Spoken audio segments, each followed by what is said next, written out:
ನಮಸ್ತೆ ಮಿತ್ರರೇ, ನಾನು ನವ್ಯ, ಯೋಗ ಟೀಚರ್, ಹಿಪ್ನೋಥೆರಪಿಸ್ಟ್ ಮತ್ತು ನ್ಯೂಟ್ರಿಷನಿಸ್ಟ್.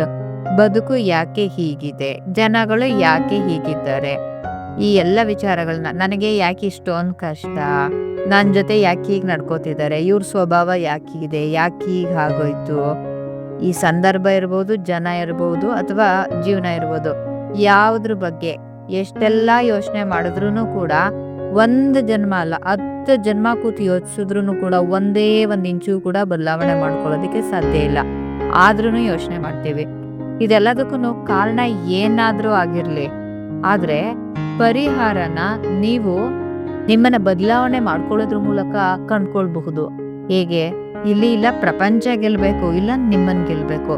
ಪ್ರಪಂಚ ಗೆಲ್ತೀನಿ ಅಂತ ಹೋದ್ರೆ ನಿಮ್ಮ ಅನುಭವ, ನಿಮ್ಮ ಅಭ್ಯಾಸ, ನಿಮ್ಮ ಬುದ್ಧಿವಂತಿಕೆ ಯಾವುದೂ ಕೂಡ ಸಾಕಾಗಲ್ಲ. ಆದ್ರೆ ನಿಮ್ಮನ್ನ ಬದಲಾವಣೆ ಮಾಡ್ಕೊಳ್ತೀನಿ ಅಂತ ಪ್ರಯತ್ನ ಪಟ್ರೆ ಆಗೋ ವಿಚಾರನ ಬದಲಾಯಿಸ್ಕೊಳ್ಬಹುದು. ಆಗದೆ ಇರೋದಕ್ಕೆ ಸುಮ್ಮನಾದ್ರೂ ಆಗಬಹುದು. ಬೇರೆ ವಿಚಾರ ಅಂತ ಅನ್ಸಿದ್ರೆ ನಮಗೆ ಇಲ್ಲಿ ಈ ಜೀವನ ಬದಲಾಗಬೇಕಾಗಿತ್ತು, ಜನ ಬದಲಾಗಬೇಕಾಗಿತ್ತು, ಅಥವಾ ನನ್ನ ಸಂದರ್ಭ ಸರಿ ಇರ್ಬೇಕಿತ್ತು ಅಂತ ಅನ್ಸಿದ್ರೆ ಕೋಪ ಬರುತ್ತೆ, ಬೇಜಾರಾಗುತ್ತೆ, ದುಃಖ ಆಗುತ್ತೆ, ಭಯ ಆತಂಕ ಎಲ್ಲ ಆಗ್ಬಿಡುತ್ತೆ.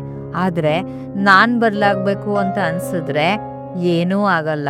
ತಾಳ್ಮೆಯಿಂದ ಮಾಡ್ಬೇಕಾದ ಕೆಲಸ ಮಾಡ್ತೀವಿ. ಈ ವಿಚಾರನ ನೋಡಿ ಎಷ್ಟು ಚೆನ್ನಾಗಿದೆ. ನಮಗೆ ಆ ವಿಚಾರದಿಂದನೇ ಸಮಾಧಾನ ಬಂದ್ಬಿಡುತ್ತೆ. ಅದು ನಾನಾದ್ರೂ ಅಷ್ಟೇನೆ, ಬೇರೆಯವ್ರು ಹೀಗಿರ್ಬೇಕಿತ್ತು ಅಂತ ಅನ್ಕೊಂಡ್ರೆ ನಮಗೂ ಕೋಪ ಬರುತ್ತೆ. ಆದ್ರೆ ನಾನು ಮಾಡ್ಬೇಕು ಅಂತ ಅನ್ಕೊಂಡ್ರೆ ತಾಳ್ಮೆಯಿಂದ ಕೆಲಸ ಮಾಡ್ತೀವಿ. ಹೌದು, ಹೇಗಾದ್ರೂ ಇರ್ಲಿ, ಯಾರು ಹೇಗಾದ್ರೂ ಇರ್ಲಿ, ನಮ್ಮೊಳಗಡೆ ತಾಳ್ಮೆ ಇದ್ದಾಗ, ಜಾಣ್ಮೆ ಇದ್ದಾಗ, ಅರಿವು ಜ್ಞಾನ ಇದ್ದಾಗ ನಾವು ಅದನ್ನೆಲ್ಲ ಒಳ್ಳೆ ರೀತಿಯಲ್ಲಿ ನಿಭಾಯಿಸಕ್ ಆಗುತ್ತೋ ಆಗಲ್ವೋ. ಈಗ ನಮ್ಮ ಒಂದು ಶಕ್ತಿ ಮೂಲಕ ಇದನ್ನೆಲ್ಲ ನಾವು ಸುಧಾರಿಸ್ಕೊಳ್ಬಹುದು ಅನ್ನೋದಾದ್ರೆ ಆ ಎಲ್ಲ ವಿಚಾರಗಳು ನಮ್ಮ ತಲೆಯಲ್ಲಿ ತುಂಬಿಕೊಂಡಾಗ ಏನಾಗುತ್ತೆ ಹೇಳಿ, ನಮ್ಗೆ ಎಷ್ಟು ಕಷ್ಟ ಆಗುತ್ತೆ, ಹಿಂಸೆ ಆಗುತ್ತೆ. ಆದ್ರೆ ನಮ್ಮನ್ನ ಬದಲಾಯಿಸ್ಕೊಳ್ಬೇಕು ಅಂದಾಗ ನಾವು ಕೂಡ ಅದನ್ನ ಸಮಾಧಾನಕ್ಕೆ ಮಾಡ್ತೇವಲ್ವಾ. ಯಾವ್ದನ್ನ ಆಯ್ಕೆ ಮಾಡ್ಕೋತೀರಾ? ನನ್ನ ಜೀವನದಲ್ಲೇನೆ ಒಂದು ಘಟನೆ. ಒಂದೇ ಸಮಯದಲ್ಲಿ ನನಗೆ ಬಹಳ ಬೇಕಾದವರು ಇಬ್ರು ವ್ಯಕ್ತಿಗಳು ನೆಗೆಟಿವ್ ಆಗಿ ವರ್ತಿಸೋದಕ್ಕೆ ಶುರು ಮಾಡಿದ್ರು ನನ್ನ ಹತ್ರ. ಸ್ವಲ್ಪ ಫೇವರ್ ಆಗಿದ್ರ ಜೊತೆ ನಾನು ಅಡ್ಜಸ್ಟ್ ಆಗ್ಬಿಟ್ಟೆ. ಆದ್ರೆ ಮತ್ತೊಬ್ಬ ವ್ಯಕ್ತಿ ಜೊತೆ ಫುಲ್ ಸ್ಟ್ರಿಕ್ಟ್ ಆಗಿದ್ದೆ ನಾನು. ಯಾರ ಜೊತೆ ಸ್ಟ್ರಿಕ್ಟ್ ಆಗಿದ್ನೋ ಅವರು ನಿಧಾನವಾಗಿ ಬದಲಾಗ್ತಾ ಹೋದ್ರು. ಆದ್ರೆ ನಾನು ಯಾರ ಜೊತೆ ಅಡ್ಜಸ್ಟ್ ಆದೆ, ಅವ್ರು ನೆಗೆಟಿವ್ ವರ್ಸಿದ್ರು ಕೂಡ ನಾನು ಸುಮ್ಮನಾಗ್ಬಿಟ್ಟೆ. ಅವ್ರ ನೆಗೆಟಿವಿಟಿನ ಇನ್ನೂ ಜಾಸ್ತಿ ಮಾಡಿಬಿಟ್ರು. ಆಗ ನನಗೆ ಅರ್ಥ ಆಗಿದ್ದು, ಇಲ್ಲಿ ಸಂಬಂಧ ಸ್ನೇಹ ಅನ್ನೋದಕ್ಕಿಂತ ಹೆಚ್ಚಾಗಿ ನನ್ನ ವರ್ತನೆ ಎಷ್ಟು ಮುಖ್ಯ ಆಗುತ್ತೆ. ಮತ್ತೆ ಪೂರ್ತಿ ನೆಗೆಟಿವ್ ಆಗಿ ವರ್ತಿಸ್ತಾ ಇದ್ದವರು ನಾನು ಕರೆಕ್ಟಾಗಿ ಇದ್ದಕ್ಕೆ ಅವರು ಬದಲಾಗ್ತಾ ಹೋದ್ರು. ಆದ್ರೆ ನಾನು ಅಡ್ಜಸ್ಟ್ ಆಗಿದ್ದಕ್ಕೆ ಅವರು ಮತ್ತಷ್ಟು ನೆಗೆಟಿವ್ ಆಗಿ ವರ್ತಿಸೋದಕ್ಕೆ ಶುರು ಮಾಡಿದ್ರು. ಈ ಸಂಬಂಧ ಸ್ನೇಹ ಅನ್ನೋದಕ್ಕಿಂತ ಹೆಚ್ಚಾಗಿ ನಾನು ನನ್ನ ವರ್ತನೆ ಅನ್ನೋದು ಎಷ್ಟು ಮುಖ್ಯ ಆಗುತ್ತೆ ಅಲ್ವಾ. ನಾನು ಅಂತ ಹೇಳಿದ್ರೆ ಅದು ಅಹಂಕಾರ ಅಲ್ಲ. ನಾನು ಅಂತ ಹೇಳಿದ್ರೆ ಅದು ಸ್ವಾರ್ಥ ಅಲ್ಲ. ನಾನು ಅಂತ ಹೇಳಿದ್ರೆ ಹಣ, ಅಧಿಕಾರ, ಸಂಬಂಧ, ಸ್ನೇಹ ಇವುಗಳ ಜೊತೆ ನಾವು ಗಮನ ಕೊಡಬೇಕಾಗಿರುವಂತಹ ಅತಿ ಮುಖ್ಯವಾದಂತಹ ವಿಚಾರ. ನಮ್ಮ ವರ್ತನೆ ಇದೆ ಅಲ್ವಾ, ನಮ್ಮ ಶಕ್ತಿ ಇದೆ ಅಲ್ವಾ, ಅದು ಕೂಡ ನಮ್ಮ ಬದುಕನ್ನ ಕಾಪಾಡತ್ತೆ. ಉಳಿದಂತಹ ವಿಚಾರಗಳು ಕೂಡ ಇಲ್ಲಿ ಬೇರೆಯವ್ರು ಸರಿಲ್ಲ, ನಾವಷ್ಟೇ ಸರಿ ಅಲ್ಲ. ಸಂದರ್ಭ ಸಮಯಕ್ಕೆ ತಕ್ಕ ಹಾಗೆ ಕೆಲವು ವಿಚಾರಗಳು ನಮ್ಮನ್ನ ಕಾಪಾಡುತ್ತೆ. ಆದ್ರೆ ಎಲ್ಲಾ ಸಮಯದಲ್ಲೂ ಕೂಡ ಎಲ್ಲಾ ವಿಚಾರಗಳು ನಮ್ಮನ್ನ ಕಾಪಾಡುತ್ತೆ, ಎಲ್ಲ ವ್ಯಕ್ತಿಗಳು ನಮ್ಮನ್ನ ಕಾಪಾಡ್ತಾರೆ ಅಂತ ಹೇಳಕ್ಕಾಗಲ್ಲ. ಅದ್ರ ಜೊತೆಗೆ ಈ ನಮ್ಮ ವಿಚಾರ ಅಂದ್ರೆ ನನಗೆ ಗೊತ್ತಿರೋದು, ನನಗೆ ಆತ್ಮ ಅನ್ನೋದು ಎಕ್ಸ್ಪೀರಿಯನ್ಸ್ ಆಗಿಲ್ಲ. ನಾನು ಆತ್ಮದ ಬಗ್ಗೆ ನಾನು ಮಾತಾಡೋದಿಕ್ ಆಗಲ್ಲ, ಯೋಗ ಟೀಚರ್ ಆಗಿದ್ರು ಕೂಡ. ಮನಸ್ಸು ಮತ್ತೆ ಶರೀರದ ಬೆಳವಣಿಗೆಯ ಮೂಲಕ ಆರೋಗ್ಯವನ್ನ ನಾವು ಕಾಪಾಡ್ಕೊಳ್ಳೋದ್ರ ಮೂಲಕ, ಮನಸ್ಸಲ್ಲಿ ಶಾಂತಿ ಮತ್ತೆ ಸಂತೋಷವನ್ನ ಸೃಷ್ಟಿ ಮಾಡ್ಕೊಳ್ಳೋದ್ರ ಮೂಲಕ ಅತ್ಯುತ್ತಮವಾಗಿ ಬದುಕಬಹುದು. ನಾನು ಇದನ್ನ ಎಕ್ಸ್ಪೀರಿಯನ್ಸ್ ಮಾಡಿದ್ದೀನಿ. ಅವಾಗ ನಾನ್ ಬದಲಾಗೋದ್ರ ಮೂಲಕ, ನನ್ನ ಬೆಳವಣಿಗೆ ಮೂಲಕ ನಾನು ಬೇರೆ ಎಲ್ಲ ಸಮಸ್ಯೆಗಳನ್ನ ನಿವಾರಣೆ ಮಾಡ್ಕೊಳ್ಬಹುದು, ಚೆನ್ನಾಗಿರ್ಬಹುದು ಅನ್ನೋದು ಅರ್ಥ ಆಯ್ತು. ಮುಂದುವರೆದು ಯಾರು ಹೇಗಾದ್ರೂ ನಡ್ಕೊಳ್ತಾ ಇರ್ಲಿ, ಎಂತ ಸಂದರ್ಭನಾದ್ರೂ ಬರ್ಲಿ, ಆ ಸಂದರ್ಭ, ಆ ಸಮಸ್ಯೆ, ಆ ವ್ಯಕ್ತಿಗಳು ಯಾವುದೂ ಕೂಡ ತಲೆಗೆ ಬರಲ್ಲ. ಮುಂದುವರೆದು ನಾನು ಅದಕ್ಕೆ ಏನ್ ಮಾಡ್ಲಿ, ಕೈಲಿ ಆಗೋದೇ ಆದ್ರೆ ಬದಲಾವಣೆ ಮಾಡ್ಕೊಳ್ತೀನಿ, ಕೈಲಿ ಆಗದೇ ಇರೋ ವಿಚಾರ ಆದ್ರೆ ಬಿಟ್ಟಾಕ್ಬಿಟ್ಟು ಸುಮ್ಮನಾಗ್ತೀನಿ. ನಿರ್ಧಾರ ಏನೋ ಮಾಡ್ತೀವಿ, ಆದ್ರೆ ಬದಲಾವಣೆ ಮಾಡ್ಕೊಳ್ಳೋದಷ್ಟು ಸುಲಭ ಏನಾಗಿರಲ್ಲ. ಈ ವಿಚಾರನ ನಾನು ಬದಲಾವಣೆ ಮಾಡ್ಕೊಳ್ಳೋದಕ್ಕೆ ಸಹಾಯ ಮಾಡಿದಂತಹ ಅಂಶಗಳನ್ನ ನಿಮ್ಗೆ ಹೇಳ್ತಾ ಹೋಗ್ತೀನಿ. ಯಾರಾದ್ರೂ ನಮ್ಮ ಹತ್ರ ಯಾಕೆ ನೆಗೆಟಿವ್ ಆಗಿ ವರ್ತಿಸ್ತಾರೆ ಅಂತ ಹೇಳಿದ್ರೆ, ನಮ್ಮ ವೀಕ್‌ನೆಸ್ ಇಂದ, ಮತ್ತೆ ನಾವು ಅವರಿಗೆ ಎಷ್ಟು ಯೂಸ್‌ಫುಲ್ ಅನ್ನೋದ್ರ ಮೇಲೆ ನಿರ್ಧಾರ ಆಗಿರುತ್ತೆ. ಇದು ಗೊತ್ತಾದ್ಮೇಲೆ ನಾನ್ ಸ್ಟ್ರಾಂಗ್ ಆಗ್ಬೇಕು ಅನ್ನೋದ್ರ ಕಡೆ ನಾವು ಗಮನ ಕೊಡ್ತೀವಿ ತಾನೆ.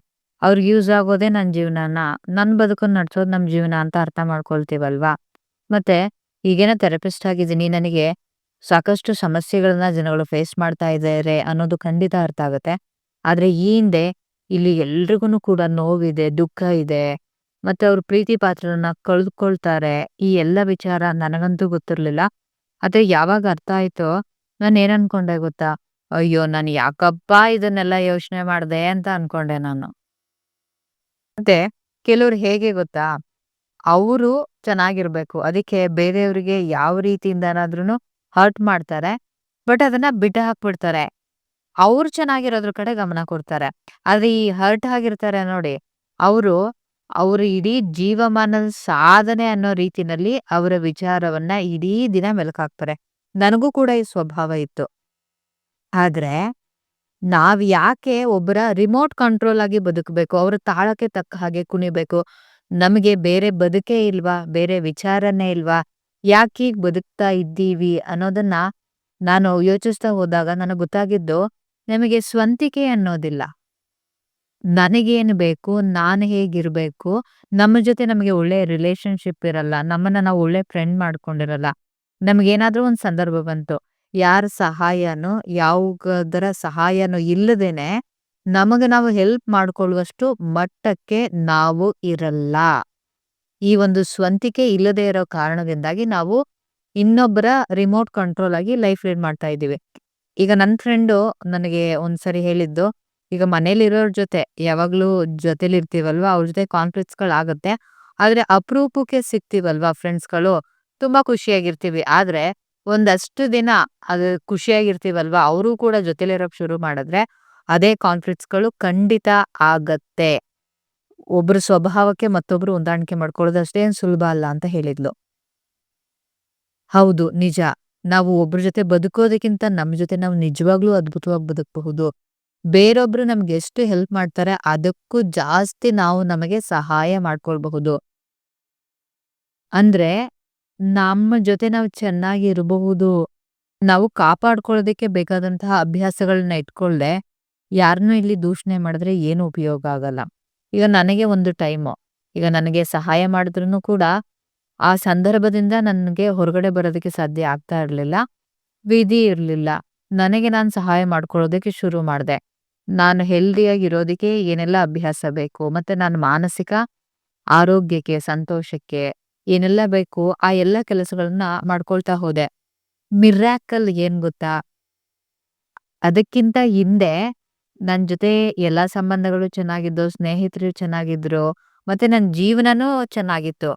ಆಗೆಷ್ಟ್ ಚೆನ್ನಾಗ್ ಬದುಕ್ತಿದ್ದೆ, ಅದಕ್ಕಿಂತನೂ ಕೂಡ ನನಗ್ ನಾನ್ ಹೆಲ್ಪ್ ಮಾಡ್ಕೊಳ್ಳೋದಕ್ ಶುರು ಮಾಡಾದ್ಮೇಲೆ ಇನ್ನೂ ಅದ್ಭುತ ಆಯ್ತು ಜೀವನ. ನನಗೆ ಆಶ್ಚರ್ಯ ಆಗುತ್ತೆ. ಇಷ್ಟು ಚೆನ್ನಾಗಿ ಜೀವನ ಮಾಡ್ಬಹುದಾ? ನಾವ್ ಯಾಕಪ್ಪ ಹೀಗ್ ಬದುಕ್ಬಿಟ್ವಿ ಅಂತ ಹೇಳಿ ಅನ್ಸುತ್ತೆ. ಇವ್ರ್ ಜೊತೆ ಒಡನಾಟ ಮಾಡಿದ್ರೆ ಎಷ್ಟೆಲ್ಲ ಚೆನ್ನಾಗಿರಕ್ ಸಾಧ್ಯ. ಆದ್ರೆ ಸಹಾಯ ಮಾಡೋರ್ ಜೊತೆ ಕೈ ಜೋಡ್ಸಿದ್ರೆ ಎಷ್ಟೆಲ್ಲ ಚೆನ್ನಾಗಿರ್ಬಹುದು. ನೀವೇ ಹೇಳಿ. ನಮ್ ಬದುಕಲ್ಲಿ ನಾವು ಎಲ್ಲಾ ಭಾಗದಲ್ಲೂ ಚೆನ್ನಾಗಿರೋದಕ್ಕೆ ಸಾಧ್ಯ ಇಲ್ಲ. ಅದ್ರಿಂದಾಗಿ ಬದಲಾವಣೆ ಆಗ್ತಾರೆ ನೋಡಿ. ಅಂತಹ ವ್ಯಕ್ತಿಗಳ ಜೊತೆನೋ, ವಿಚಾರದ ಜೊತೆನೋ ನಾವು ಹೊಂದಾಣಿಕೆ ಮಾಡ್ತಾ ಬೆಳೀತಾ ಹೋದ್ರೆ ಚೆನ್ನಾಗಿರ್ಬಹುದಲ್ವಾ? ಈ ಎಲ್ಲಾ ಸತ್ಯಗಳು ನನಗೆ ಅರ್ಥ ಆಗ್ತಾ ಹೋದ್ಮೇಲೆ, ಇಲ್ಲ ನಾನು ಬದಲಾಗ್ಲೇಬೇಕು. ನನ್ನ ಒಳಗಿನ ವಿಚಾರವನ್ನ, ನನ್ನ ಶಕ್ತಿಯನ್ನ, ಸಾಮರ್ಥ್ಯವನ್ನ ನಾನ್ ಹೆಚ್ಚಿಸ್ಕೊಳ್ಳೋದ್ರ ಕಡೆ ಗಮನ ಕೊಡ್ಬೇಕು ಅಂತ ಅಂದ್ಕೊಂಡ್ ಮೇಲೆ, ನಿಮ್ಗ್ ಹೇಳ್ದ ಹಾಗೆ ಯಾವುದೇ ಸಂದರ್ಭ ಇರ್ಲಿ ಅಥವಾ ವ್ಯಕ್ತಿಗಳಿರ್ಲಿ, ನನ್ನ ಜೀವನವನ್ನ ಅವರು ಇವತ್ತು ಹಾಳ್ ಮಾಡೋದಕ್ಕೆ ಸಾಧ್ಯ ಆಗಲ್ಲ. ಒಳ್ಳೇದೇ ಇರ್ಲಿ, ಕೆಟ್ಟದೇ ಇರ್ಲಿ. ನನಗೆ ಹೇಗ್ ಬೇಕೋ ನಾನು ನನ್ನ ಜೀವನನ ನಡೆಸ್ತೀನಿ. ಯಾಕೆ? ಎಂಥ ಸಂದರ್ಭ ಬಂದ್ರೂನು, ಯಾರು ಹೇಗಾದ್ರೂ ನಡ್ಕೊಳ್ತಾ ಇದ್ರೂನು, ನಾನು ಆ ವಿಚಾರದಲ್ಲಿ ನಾನೇನ್ ಮಾಡ್ಬೇಕು, ನಾನು ಹೇಗಿರ್ಲಿ ಅಂತ ಯೋಚನೆ ಮಾಡೋದ್ರಿಂದಾಗಿ, ಆ ವಿಚಾರಗಳು ನನ್ನನ್ನ ಹೇಗೆ ಅಲುಗಾಡ್ಸೋದಿಕ್ ಸಾಧ್ಯ ಇದೆ. ಯಾರು ಹೇಗಾದ್ರೂ ಇರ್ಲಿ, ಯಾವುದು ಹೇಗಾದ್ರೂ ನಡೀಲಿ, ನೀವೂನು ನಾನ ಬದಲಾಗಬೇಕು ಅಂತ ಹೇಳಿ ನಿರ್ಧಾರ ಮಾಡ್ದಾಗ ಖಂಡಿತ ಬದಲಾಗಬಹುದು. ಈಗ ನಾನು ನನ್ನ ಉದಾಹರಣೆನ ಹೇಳ್ದೆ. ಎಲ್ಲರೂ ಕೂಡ ಸಾಮಾನ್ಯ ಮನುಷ್ಯರೇನೇ ಅಲ್ವಾ? ಯಾರೂ ಕೂಡ ಮೇಲಿಂದ ಉದುರಿರ್ತಾರ? ಸಾಧ್ಯನಾ? ಎಲ್ಲರ ಜೀವನನೂ ಒಂದೇ ರೀತಿಲಿ ನಡೆಯೋದು. ನನಗೆ ಉಪಯೋಗಕ್ಕೆ ಬಂದಂತಹ ವಿಚಾರಗಳು ಯಾವ ರೀತಿ ಬದಲಾಗೋದಕ್ಕೆ ಸಾಧ್ಯ ಇದೆ? ಯಾವ ರೀತಿ ಒಳ್ಳೆ ರೀತಿಲಿ ಬದುಕೋದಕ್ಕೆ ಸಾಧ್ಯ ಇದೆ? ನನಗಂತೂ ಭರವಸೆ ಇದೆ. ಈ ವಿಚಾರವನ್ನ ನೀವು ಗಟ್ಟಿಯಾಗಿ ನಿರ್ಧಾರ ಮಾಡಿದ್ರೆ, ನೀವು ಕೂಡ ಬದಲಾಗಬಹುದು. ಎಂತಹ ಸಮಯ ಇರಲಿ, ಸಂದರ್ಭ ಇರಲಿ, ಅದನ್ನೆಲ್ಲ ಕಡೆಗಣಿಸಿ ಅತ್ಯುನ್ನತವಾಗಿ ಜೀವನ ಮಾಡಬಹುದು. ಅದು ಬಂದ್ರೂ ಕೂಡ ನಿಮ್ಮನ್ನ ಏನೂ ಮಾಡಕ್ಕಾಗಲ್ಲ. ಆ ರೀತಿ ಬದುಕಬಹುದು. ಹಿಂದೆ ಎಷ್ಟು ಚೆನ್ನಾಗಿ ಬದುಕ್ತಾ ಇದ್ರಿ, ಅದಕ್ಕಿಂತನೂ ಉನ್ನತವಾಗಿ ನೀವು ಖಂಡಿತ ಜೀವನ ಮಾಡಬಹುದು. ಎಲ್ಲರಿಗೂ ಕೂಡ ಒಳ್ಳೆಯದಾಗ್ಲಿ.